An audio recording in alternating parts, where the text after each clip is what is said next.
ஆதிசங்கர பகவத்பாதரின் சௌந்தர்ய லஹரி 19வது ஸ்லோகம்.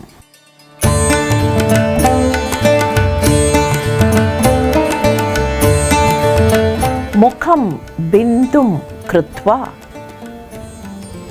குஷயுகம் அதஸ்ய தஸ்ய தததஹ ஹரார்த்தம் த்யாயே அத்யஹ ஹரமஹிஷிதே மன்மதகலாம் சத்யஹ சங்ஷோபம் நயதி வனிதா இத்யதி லகு த்ரிலோகீம் அப்யாஷு பிரமயதி ரவீந்துஸ்தனயுகாம்.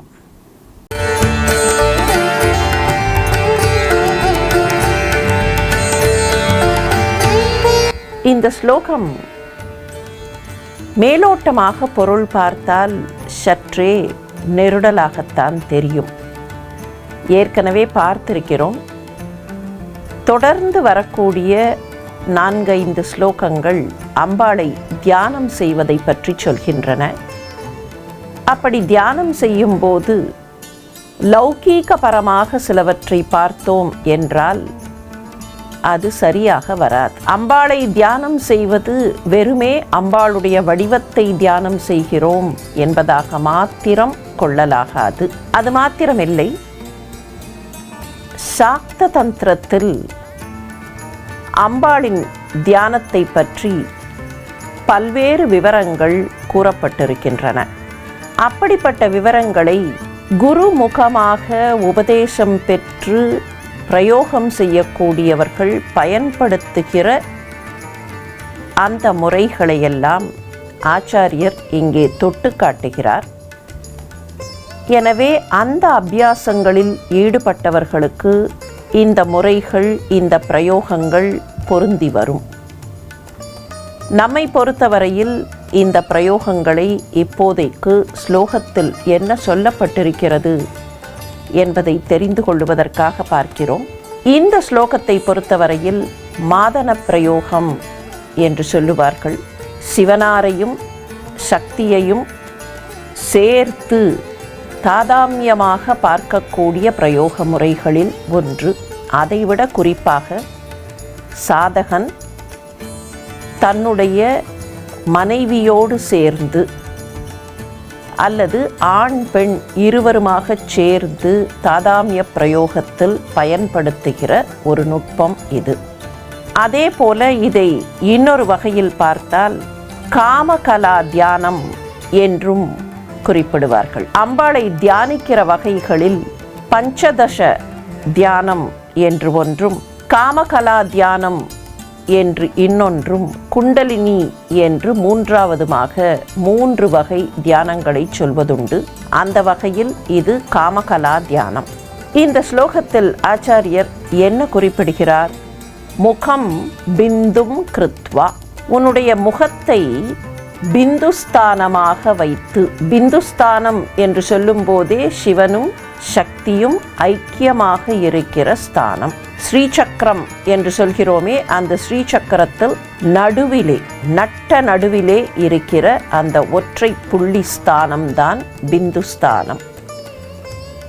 உன்னுடைய முகத்தை பிந்துவாக தியானம் செய்து அந்த முகத்திற்கு கீழே இருக்கிற குஷயுகம் 2 மார்புகளையும் தியானம் செய்து அப்படியே உன்னை ஹரார்த்தமாக, ஹரன் என்கிற சிவனுடைய அர்த்தபாகமாக மாதொரு பங்காக இருக்கிறாயே, வாமபாகத்தவளாக, அப்படி ஹரார்த்தமாக தியானம் செய்து உன்னுடைய காமராஜ பீஜத்தை, மன்மத கலையாக இருக்கிற காமராஜ பீஜத்தை யார் தியானிக்கிறார்களோ அவர்களுக்கு என்ன கிடைக்கும்? இப்படிப்பட்ட ஒரு தியானம் என்று சொல்லும்போது இதை சரியாக புரிந்து கொள்ளாதவர்கள் மேலோட்டமாக அம்பாளுடைய வடிவத்தை, பெண் வடிவத்தை தியானிக்க சொல்கிறார் என்பதாக புரிந்து கொண்டு விடலாம். எனவேதான் இது சாக்தத்தினுடைய நுட்பமான பிரயோகங்களில் ஒன்றாக திகழ்கிறது. நம்மை பொறுத்தவரையில் அம்பாளை தியானிப்பது என்பதாக எடுத்துக்கொள்ளலாம். ஹரார்த்தம் என்கிற குறிப்பிருப்பதனால் அர்த்தநாரீஸ்வர தத்துவத்தில் வாமபாகத்தவளாக விளங்கக்கூடிய அவளை முகம்பிந்தும் என்று குறிப்பிட்டிருப்பதனால் சிவசக்தி ஐக்கிய ஸ்வரூபமாக யார் தியானிக்கிறார்களோ என்று புரிந்து கொள்ளலாம். சரி, அவர்களுக்கு என்ன கிடைக்கும்? வனிதா இத்யதி லகு, இந்த உலகத்திலே இருக்கக்கூடிய பெண்களை எல்லாம் வசீகரிக்கக்கூடிய ஆற்றல் அவர்களுக்கு கிடைத்துவிடும். அதுவும் கூட எப்படி? லகுவாக கிடைத்துவிடும். ஆச்சாரியர் உண்மையிலேயே இந்த உலகத்து பெண்களை எல்லாம் வசீகரிப்பதற்கு என்பதாக சொல்லவில்லை. அதை கொஞ்சம் நுட்பமாக பார்த்தால் புரிந்து கொள்ளலாம். அந்த உபாசகனுக்கு என்ன கிடைக்கும்?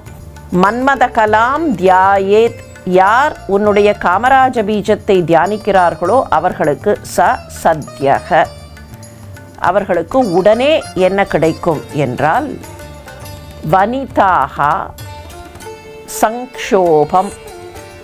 வனிதை என்றால் நமக்கு தெரியும் பெண்கள். அந்த பெண்களின் மனோவிகாரத்தை, அந்த பெண்கள் மனோவிகாரம் அடைகிற நிலையை அடைவிக்கிறான் என்பதில் என்ன சந்தேகம் என்பதாக கேட்கிறார். ஆங்கிலத்திலே ஒன்று சொல்லுவார்கள், double negative becomes a positive என்று. வனிதைகளான பெண்கள் இப்படிப்பட்ட சாதகனை பார்க்கும்போது ஏதோ ஒரு விதத்தில் வசீகரிக்கப்படுகிறார்கள், மனோவிகாரம் அடைகிறார்கள். மனோவிகாரம் என்பது இங்கே தீயது என்கிற பொருளில் வரவில்லை. அவர்கள் தங்களுடைய ஸ்திரமான மனநிலையிலே இருந்து வசீகரிக்கப்படுகிறார்கள். அப்படி வசீகரிக்கப்படுவது கூட மிக லகுவாக நடந்துவிடும். அப்படியானால் இன்னொன்று மிக லகுவாக நடந்துவிடும். அதுவே லகுவாக நடக்கும் என்கும்போது இது ஒன்றுமே இல்லை என்பதாக ஆகிவிடும். அது என்ன இன்னொன்று மிக லகுவாக நடக்கும் என்பது? திரிலோகம் இருக்கிறதே, 3 லோகங்கள். திரிலோகிம் அப்யாசு, மேலே இருக்கிற லோகம், நடுவில் இருக்கிற லோகம், கீழே இருக்கிற லோகம் என்று 3 லோகங்கள். அண்டம் என்று வைத்துக்கொள்வோம், அவனி என்று வைத்துக்கொள்வோம். இந்த அவனி என்பதை ஒரு பெண்ணாக உருவகப்படுத்துகிறார். அவனி என்கிற பெண்ணுக்கு சூரியனும் சந்திரனும் மார்புகளாக திகழ்கிறார்கள் என்கிறார். ரவீந்து யுகாம். அப்படி 3 லோகங்களும் சேர்ந்த ஒரு அவனிப்பெண் இருக்கிறாளே, அவளையே இப்படிப்பட்ட சாதகன் வசீகரப்படுத்தி விடுவார் என்றால், பூலோகத்தில் இருக்கிற பெண்களை எல்லாம் வசீகரப்படுத்துவது எம்மாத்திரம்? இந்த ஸ்லோகத்திற்கு உண்மையிலேயே என்ன பொருள்? 3 லோகங்களையும் வசீகரப்படுத்தி விடுவார், திரிலோகி என்று ஒரு பெண் என்று உருவகத்தான் படுத்துகிறார். அப்படியானால் இப்படிப்பட்ட ஒரு சாதகனுக்கு உலகத்திலே எது வேண்டுமானாலும் சாத்தியப்படும். அம்பாளை ஹரார்த்தமாக தியானிக்கக்கூடிய ஒருவருக்கு அண்ட பகிரண்டத்தில் எது வேண்டுமானாலும் சாத்தியப்படும். அப்படி சொல்லுவதற்குத்தான் சாக்த தந்திரத்தில் இருக்கிற காமகலா பிரயோகத்தையும் மாதன பிரயோகத்தையும் சேர்த்து கொண்டு ஒரு பக்கத்தில் ட்ரெடிஷ்னல் டிஸ்கிரிப்ஷன் என்பது போலவும் இன்னொரு பக்கத்தில் மாடர்ன் டிஸ்கிரிப்ஷன் என்பது போலவும் ஆச்சாரியர் சேர்த்து இங்கே சொல்கிறார். மொத்தத்தில் பார்த்தால் அம்பாள் உபாசகர்களுக்கு எதுவும் சாத்தியப்படும். எல்லா வகைகளான ஆற்றல்களும் பெற்றவர்களாக எந்த செயலையும் மிக லகுவாக செய்யக்கூடிய திறமை கொண்டவர்களாக, வல்லமை கொண்டவர்களாக அம்பாள் உபாசகர்கள் திகழ்வார்கள் என்பதைத்தான் இந்த ஸ்லோகம் விவரிக்கிறது. ஆமென்.